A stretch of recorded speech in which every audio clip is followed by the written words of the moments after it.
Please get ready for a dictation of an extract from the AIMS Act 1956 taken from website aims.edu. 5 seconds.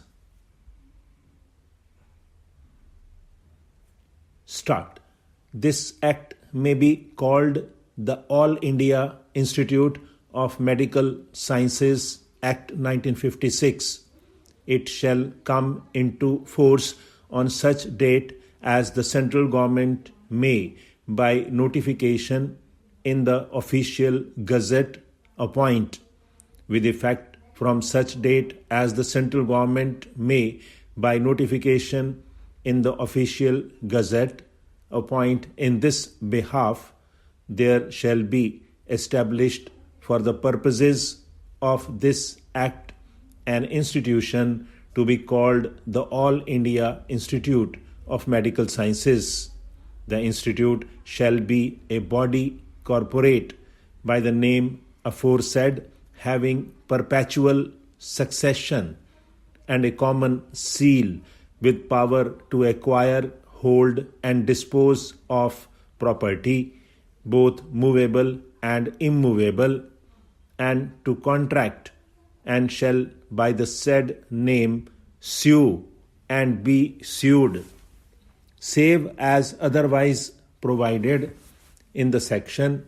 The term of office of a member shall be 5 years from the date of his nomination or elections, provided that the term of office of a member elected under clause G of section 4 shall come to an end as soon as he ceases to be a member of the house from which he was elected.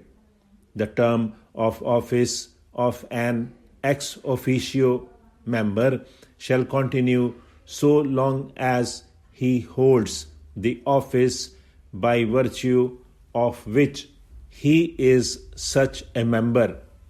The term of office of a member nominated or elected to fill a casual vacancy shall continue for the remainder of the term of the member in whose place he is nominated or elected. An outgoing member shall, unless the central government otherwise directs, continue in office until another person is nominated or elected as a member in his place. An outgoing member shall be eligible for re-nomination or re-election. A member may resign his office by writing under his hand addressed to the central government, but he shall continue in office until his resignation is accepted by the government. The manner of filling vacancies among members shall be such as may be prescribed by rules. There shall be a president of the institute who shall be nominated by the central government from among the members other than the director of the institute. Allowance of president and members. The president and members shall receive such allowances, if any, from the institute as any may be prescribed by rules. Meeting of the institute. The institute shall hold its first meeting at such time and place as may be appointed by the central government, and shall observe such rules of procedure in regard to the transaction of business at the first meeting as may be laid down by that government, and thereafter the institute shall meet at such times and places and observe such rules of procedure in regard to the transaction of business at its meetings as may be prescribed by regulations. There shall be a governing body of the institute, which shall be constituted by the institute from among its members in such manner as may be prescribed by regulations. The governing body shall be executive committee of the institute and shall exercise such powers and discharge such foundations as the institute may, by regulations made in this behalf, confer or impose upon it.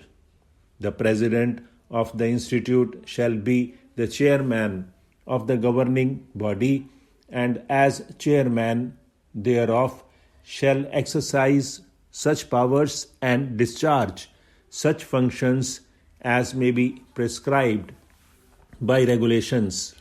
The procedure to be followed in the exercise of its powers and discharge of its functions by the governing body, and the term of office of and the manner of filling vacancies among the members of the governing body shall be such as may be prescribed by regulations.